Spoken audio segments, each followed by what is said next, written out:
She and Charlie start dating in 2019. They married 2 years later in 2021. And here she is talking about how they met originally. Kirk, I guess, according to them, billed their first meeting as a job interview with TPUSA. After we got through literally half of the Constitution, going through why I'm living in New York and how I shouldn't be living in New York, and what my 5-year plan is, what success looks like to me, what I studied in college, why, just like every topic you could imagine that is close to Charlie Kirk's heart is what we discussed and went through. When it was like 3.5 hours, and they were starting to close up, and he was finished with his burger, just sat there, and I'm like looking around like, okay, did I get the job? Like, what's going on?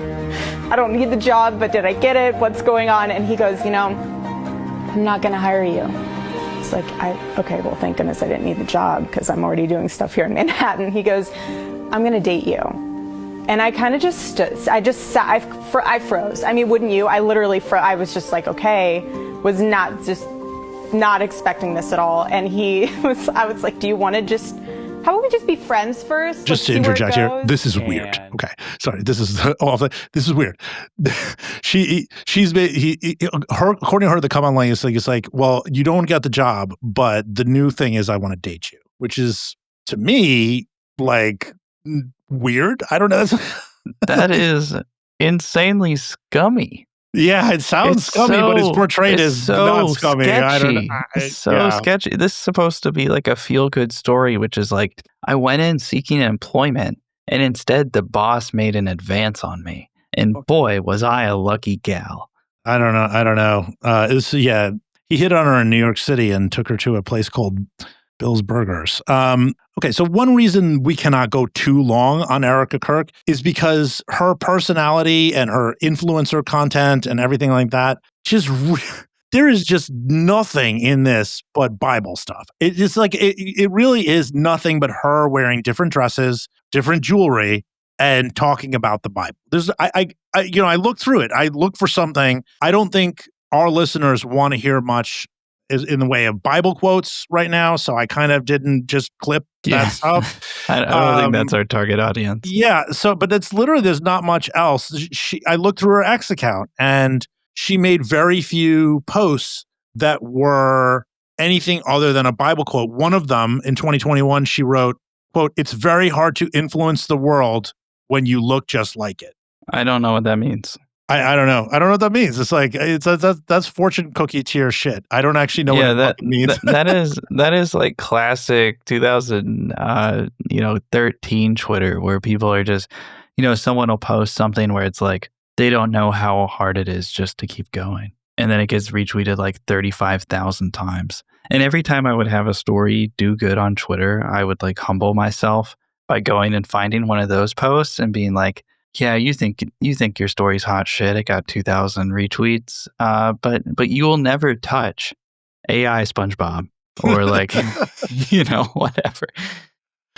It is what it is. One clip of Erika's is making the rounds a lot is what she said in an interview about a year or two ago, in which she said that I love submitting to Charlie. It's that healthy balance of I love submitting to Charlie because he's a phenomenal leader, and the way that he loves me, melts me to want to be able to help. How can I help you? I mean, every single morning I ask him, and he asks me, how can I be praying for you? How can I make your day better?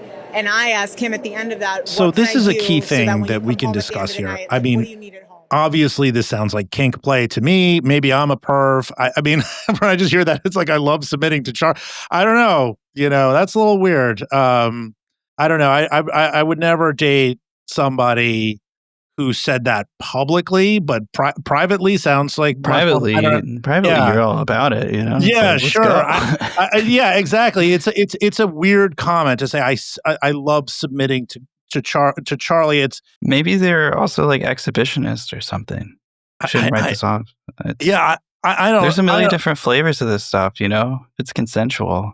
But you know what? Here we're going to get to the main thing here to discuss, which is that quote may sound a little bit weird to us, but to their audience, to the kind of Liberty University type audience, she is apparently just talking about the woman's role in marriage. Like that is what they do. They need it's all about how much can they submit, how much can they be deferential to the husband, how much can they know their role versus his role, whatever. And they are selling to people a kind of model of what male female relationships are supposed to be, which I should add is, it doesn't take a brain surgeon here if everybody's saying, oh, duh, Mike, not particularly feminist way of seeing the world. Yeah. So the year that Erika Kirk and Charlie Kirk got married, 2021, something I also want to note here, and again, referencing something I said earlier, they had 2 kids together. I'm sure that they were fond of each other. I'm not going to be like, this was an op. This was this is a charade. But Erika happened to like marry Kirk right around the time that Kirk was diving, like really sinking his teeth into Christian nationalism and started picking up like more frequent speaking slots on the Christian nationalist stage and networking and interfacing more directly with evangelical political organizing. I mean, this started earlier. To be fair, they did the Fall Kirk Center. Jerry Falwell Jr. and Charlie Kirk were friends, knew each other, whatever. A lot of the donors to Turning Point USA in the early years, Foster Friess is a very Christian ideologue kind of guy. It's always been an element, but this is when it really started to become more of the public persona of Charlie Kirk. And in those spaces, being a man going on 30 who's unmarried is not like, you can only play that one so long before that audience starts feeling sour about it. So it was very convenient. And within those circles, the pairing of Charlie and Erika together, the king and queen of Turning Point USA, Jimmy and Tammy Faye Baker kind of dynamic duo, even if that didn't play with a lot of success to a general audience, in these super religious, super Christian audiences that Kirk was trying to fold into the milieu of TPUSA's influence in a more material way, this was catnip. Yeah. I think that is the thing, what you mentioned there about Jimmy and Tammy Faye Baker.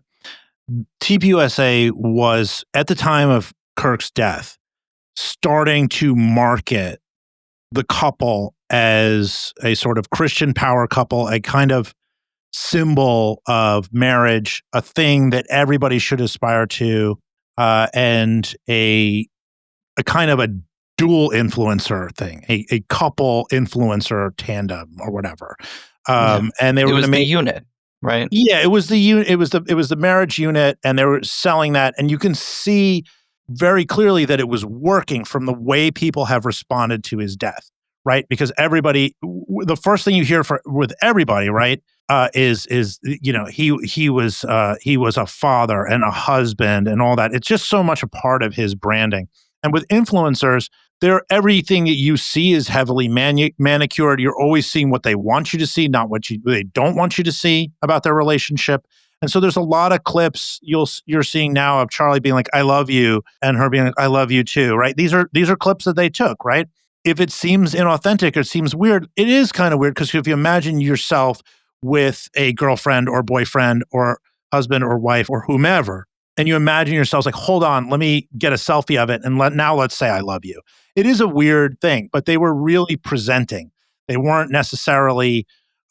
They may have loved each other as much off screen as on screen, of course. But they were really. It was a calculated performance in order to generate money, and that's a key thing here that I think we need to address, which is they were making money hand over fist.